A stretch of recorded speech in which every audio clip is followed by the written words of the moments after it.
Hello everyone, and welcome to the Reclamation Station. For those of you who are returning, thank you. And for the newcomers, please grab a journal, pen, water, essential oil, or an oil that's good for you or for your body, and find a nice comfortable place to be. There's a practice that we do on this channel where we work with polarities, we work with opposites in the field and try to bring those closer together for unity of purpose and also unity in the nervous system and co-regulation. Quantum co-regulation is another way to say that.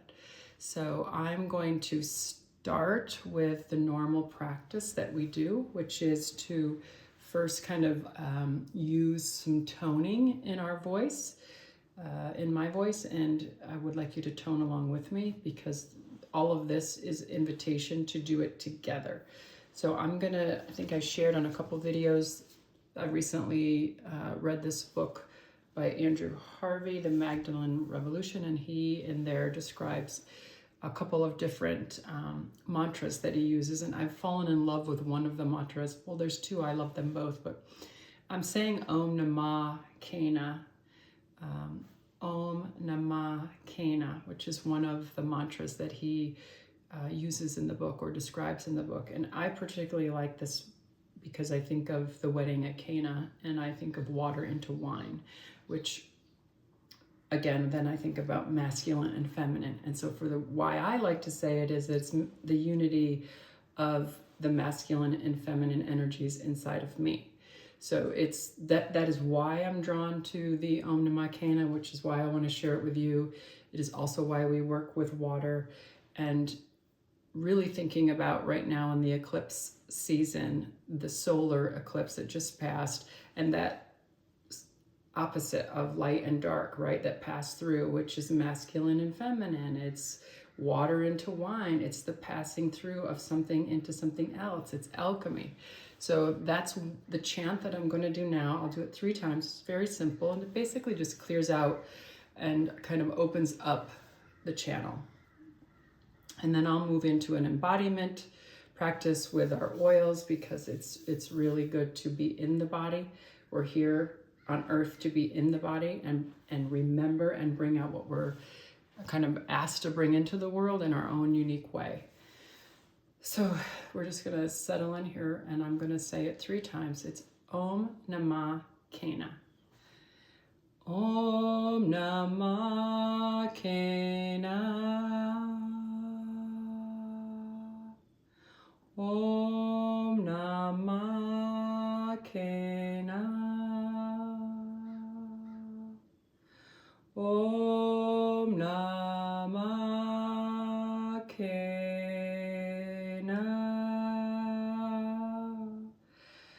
And my voice does its own thing, right? You can hear the fluctuations in my voice, which I think is very interesting. And there's not a force. I'm not forcing it to come out. I'm not pushing it. I'm letting it do its own. It's finding its own way in the field. So you can hear it fluctuate. And I'm imagining that you're hearing that same thing in your voice also, because it's kind of just clearing out. So in this little vessel here, I've mixed some coconut oil with these 3 essential oils: frankincense, spikenard, and myrrh. And of course, if you're familiar with those are all very much connected to the way of the miraphor, which I resonate with, and they're connected to Mary Magdalene and the laying on of hands. And so I just kind of put the oil on my hands. I'm going to create a chalice over my nose and mouth, and I'm going to ask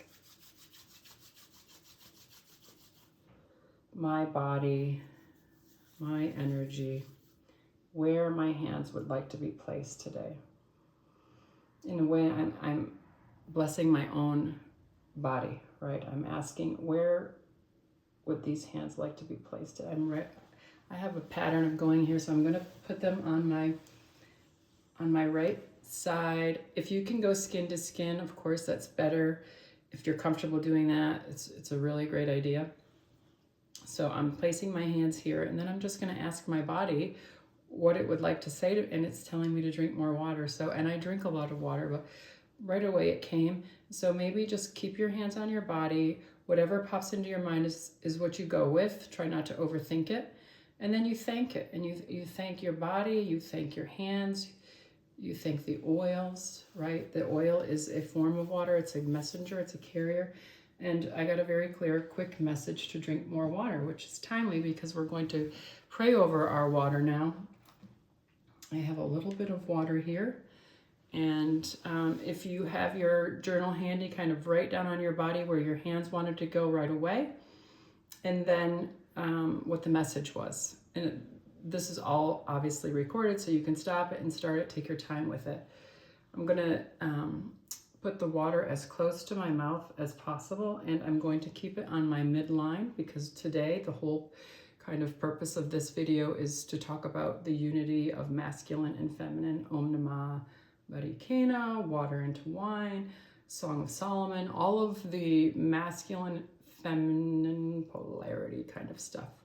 Okay, so over here, I'm going to say a prayer that says basically to ask Sophia, Shekinah, to rest upon these waters.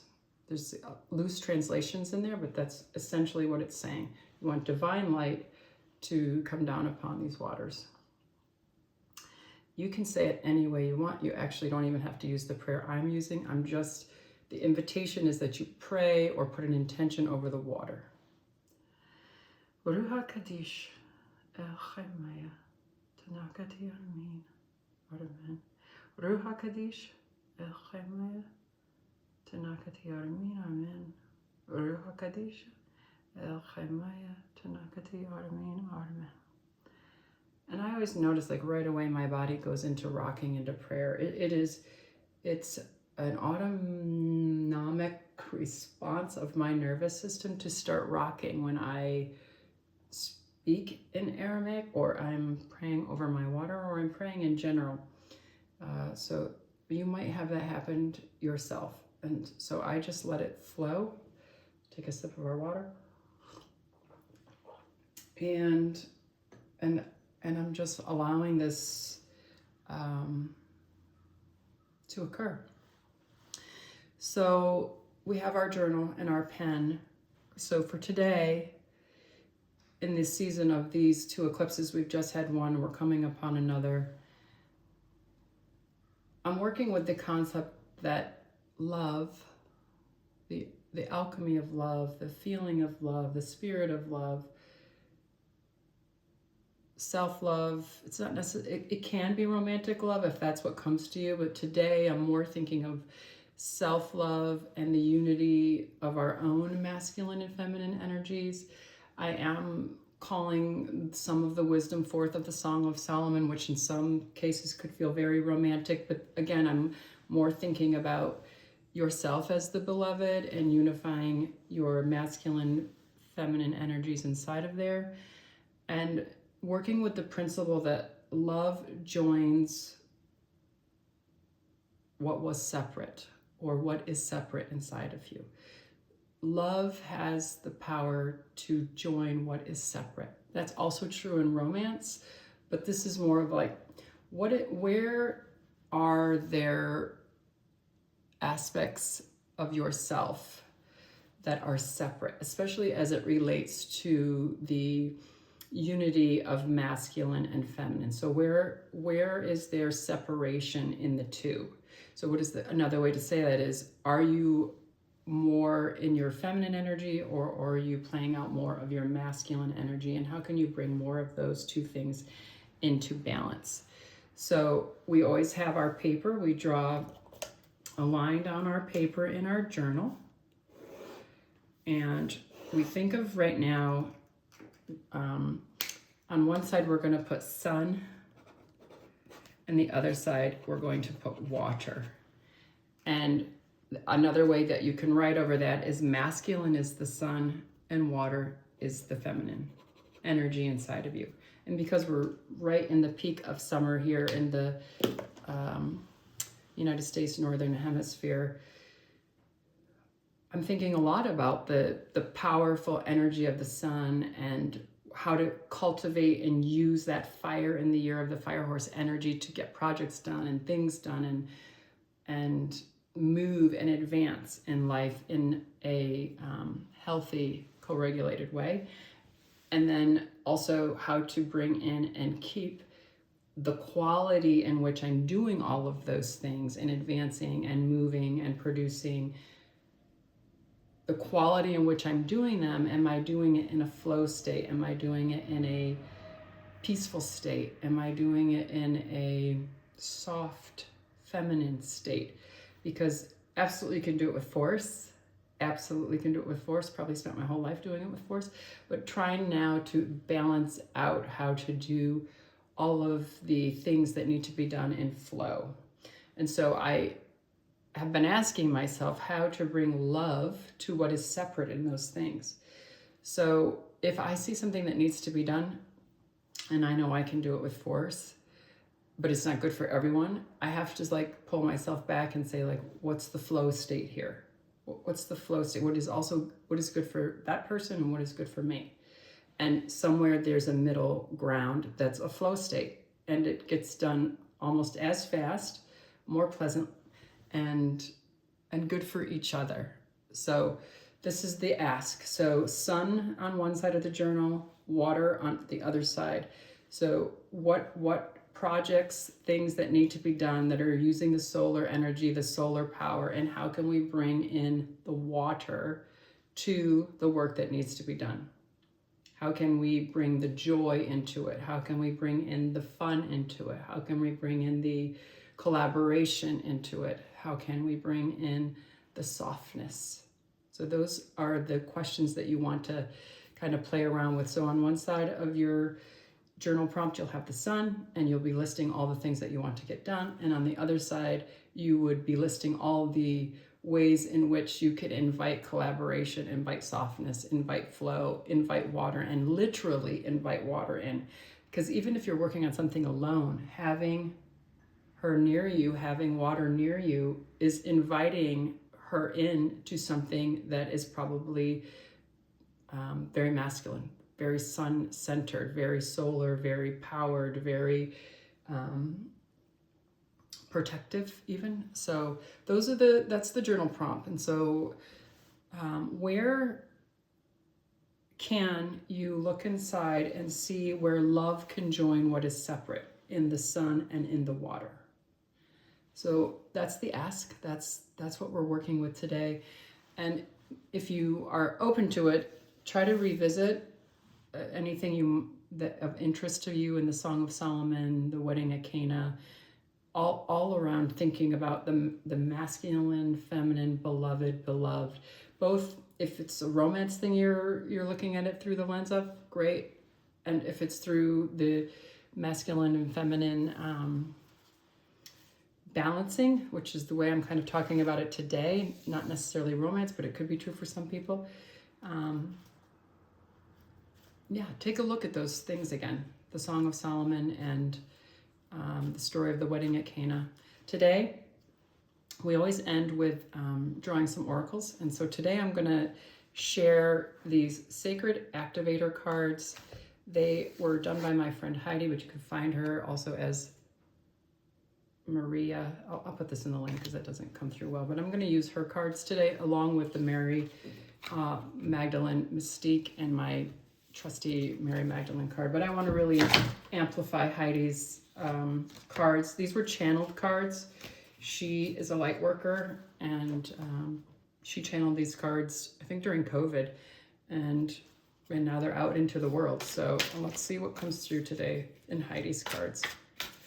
And I will put a link in there. Oh my gosh, I love this card. Came flying right out.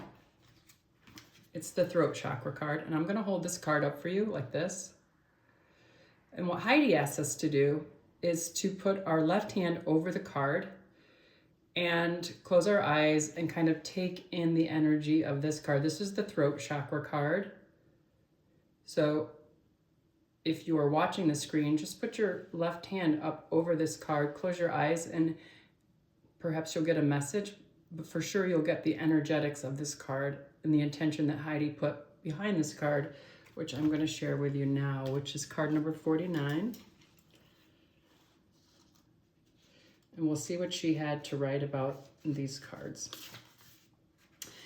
I'm going to keep holding it up so that you can have your left hand over it while I'm talking about the card. Through the throat chakra, we express our truth. If we are not in integrity with ourselves, it affects our throat chakra. If we are holding back from expressing ourselves and sharing our feelings, it can create a blockage in the energy flow of the throat chakra. This sacred activator holds the energy of the violet fire. We've been talking about the fire today. The blue represents the throat chakra, and it holds the vortex of violet light. Activate the throat chakra through prayer and intention. If you feel that the energy in your throat chakra could flow better, gently gaze at the sacred activator and breathe into your heart and place your left hand slightly above the tool to receive the energy. I'm going to put it a little bit closer for you and have you do that if you're interested in it. Okay, so thank you, Heidi, and I'll put the links if you want to buy her cards. I know she sells them in different places, or you can reach out to her directly. I'll put her link in there. And now I'm going to pull a card from Mary as we close. Let's see what Mary has to say. Hope and illumination. Hold the light. 16. What I love about this card right away, what I hold in this card is two things that we just talked about. And I'm going to hold it up really close to you. If you're seeing what I'm seeing, which is the fire, the sun, the solar, and then look at her tear, which is the water. I'm seeing, we talked about those as I'm clearing my throat chakra. So I'm going to go to card 16. But right away, she mirrors for us probably what the quantum needs to hear, myself and the quantum, because we're in this together. So it says hope and illumination. I'm going to hold the card up while I'm reading it. Holding space for others can be exhausting and sometimes a thankless job. Remember to take time out for yourself to process your feelings. Yeah, that's the balancing act, right? It's the balancing act of the masculine and feminine. Yeah. Mary was able to raise her frequency and meet with Yeshua on another plane, such as the sacred marriage chamber of the Hieros Gamos, which is the Song of Solomon, which is the wedding at Cana, which is the masculine and feminine merger. So she's clearly saying to us, she heard us, she heard the message. She's clearly saying the invitation in this card is to take time for yourself, to process your feelings. I couldn't be more clear. Hold space. Yeah, for yourself, which goes back to where inside of you love can join what is separate inside of you. Love can join. Your self-love can join what is separate inside of you. So there's all the correlations here. Now I'm making my own correlations from the cards and the way that my channeling happens and what comes to me and the instant correlation that comes between the water and the fire, the water and the sun, the water and the heat that I saw there. You could actually have your own download that comes in, and that's what you would go with. I'm going to put up the card. I'm going to share what comes, but you're going to go with your own download. I was going to see one more time if something comes out with this. Otherwise, I'm going to leave it alone because, I'm saying Mary speaks. Divine Order is the other card. And I'll hold the card up and share the message it has its own kind of very clear explanation there, but